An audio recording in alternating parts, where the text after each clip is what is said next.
When someone wrongs you, ask yourself, what made him do it?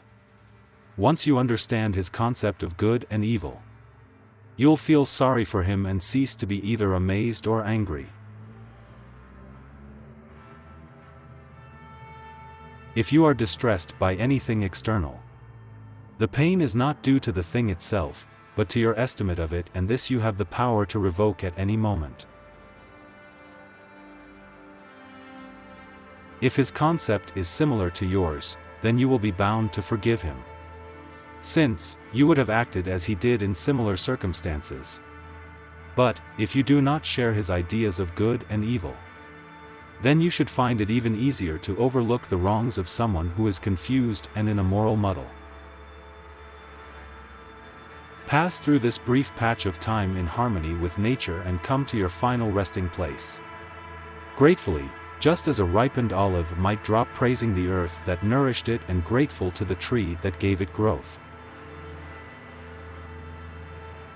Philosophy is not an occupation of a popular nature, nor is it pursued for the sake of self-advertisement. Its concern is not with words, but with facts. It is not carried on with the objective passing the day in an entertaining sort of way and taking the boredom out of leisure. It molds and builds the personality, orders one's life, regulates one's conduct. Gratitude is not only the greatest of virtues, but the parent of all others.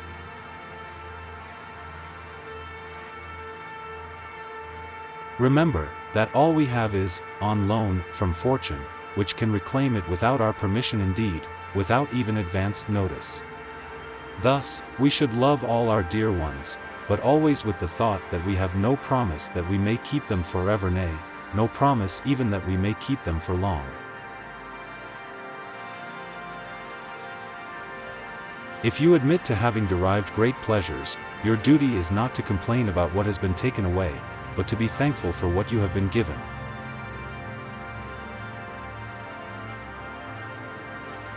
We should try by all means to be as grateful as possible. For gratitude is a good thing for ourselves in a sense in which justice, that is commonly supposed to concern other persons, is not. Gratitude returns in large measure unto itself. Cultivate the habit for being grateful for every good thing that comes to you, and to give thanks continuously. And because all things have contributed to your advancement, you should include all things in your gratitude. There is not a man who, when he has benefited his neighbor, has not benefited himself. I do not mean for the reason that he whom you have aided will desire to aid you, all that he who you have defended will desire to protect you, or that an example of good conduct returns in a circle to benefit the doer, just as examples of bad conduct recoil upon their authors, and as men find no pity if they suffer wrongs which they themselves have demonstrated the possibility of committing. But that the reward for all the virtues lies in the virtues themselves. For they are not practiced with a view to recompense. The wages of a good deed is to have it done. I am grateful, not in order that my neighbor, provoked by the earlier act of kindness, may be more ready to benefit me, but simply in order that I may perform a most pleasant and beautiful act. I feel grateful, not because it profits me, but because it pleases me.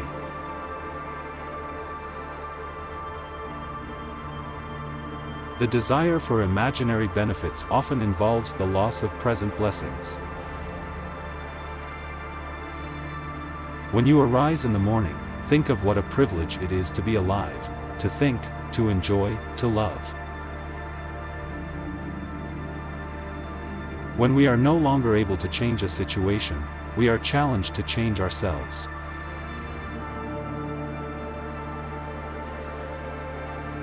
Everything can be taken from a man but one thing, the last of the human freedoms, to choose one's attitude in any given set of circumstances, to choose one's own way. You have power over your mind, not outside events. Realize this and you will find strength. There are two things a person should never be angry at: what they can help and what they cannot.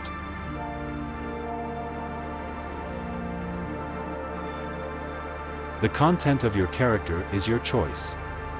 Day by day, what you choose, what you think and what you do is who you become. Remember that among the things over which we have complete control are the goals we set for ourselves. I think that when a Stoic concerns himself with things over which he has some but not complete control, such as winning a tennis match, he will be very careful about the goals he sets for himself.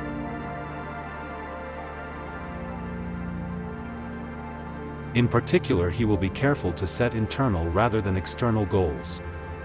Thus, his goals in playing tennis will not be to win a match. Something external, over which he has only partial control, but to play to the best of his ability in the match; something internal, over which he has complete control.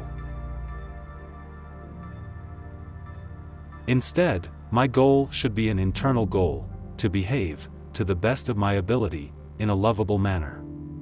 Similarly, my goal with respect to my boss should be to do my job to the best of my ability.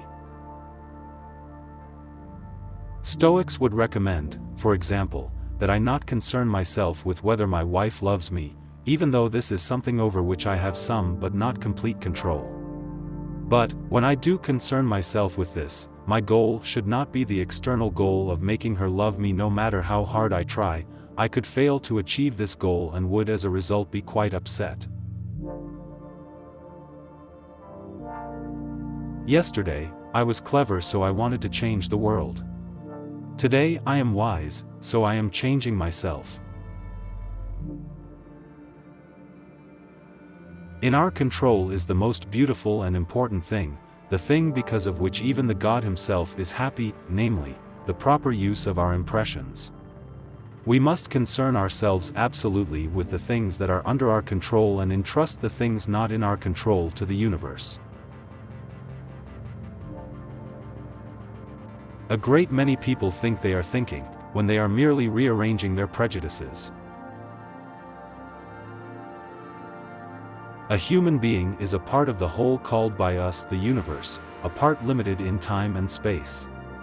He experiences himself, his thoughts and feelings as something separate from the rest, a kind of optical delusion of his consciousness. This delusion is a kind of prison for us, restricting us to our personal desires and to affection for a few persons nearest to us. Our task must be to free ourselves from this prison by widening our circle of compassion to embrace all living creatures and the whole of nature in its beauty.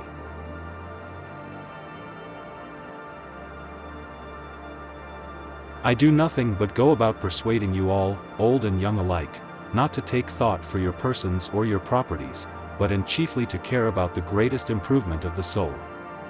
I tell you that virtue is not given by money, but that from virtue comes money and every other good of man, public as well as private. This is my teaching, and if it is the doctrine that corrupts the youth, I am a mischievous person. By three methods we may learn wisdom. First, by reflection, which is the noblest; second, by imitation, which is the easiest; and third, by experience, which is the bitterest. I am a mischievous person. Very interesting. But so we define ourselves as being only that. If you think that you are only inside your skin, you define yourself as one very complicated little Kerlik way out on the edge of that explosion. Way out in space and way out in time. Billions of years ago you were a Big Bang, but now you're a complicated human being. I count him braver, who overcomes his desires, than him who conquers his enemies, for the hardest victory is over self. Excellence is never an incident. It is always the result of high intention, sincere effort, and intelligent execution. It represents the wise choice of many alternatives. Choice, not chance, determines your destiny.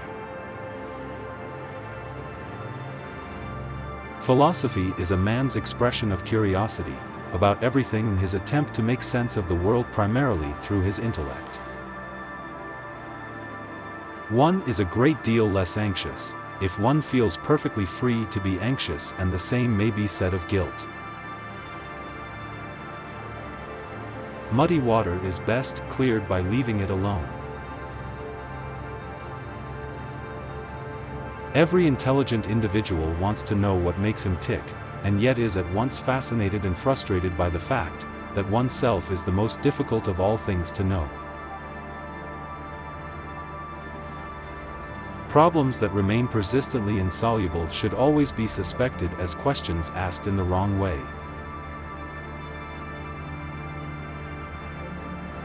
If you say that getting the money is the most important thing, you'll spend your life completely wasting your time. You'll be doing things you don't like doing in order to go on living, that is to go on doing things you don't like doing, which is stupid.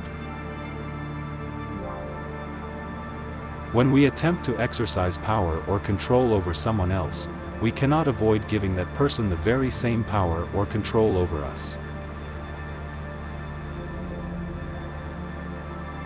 Things are as they are.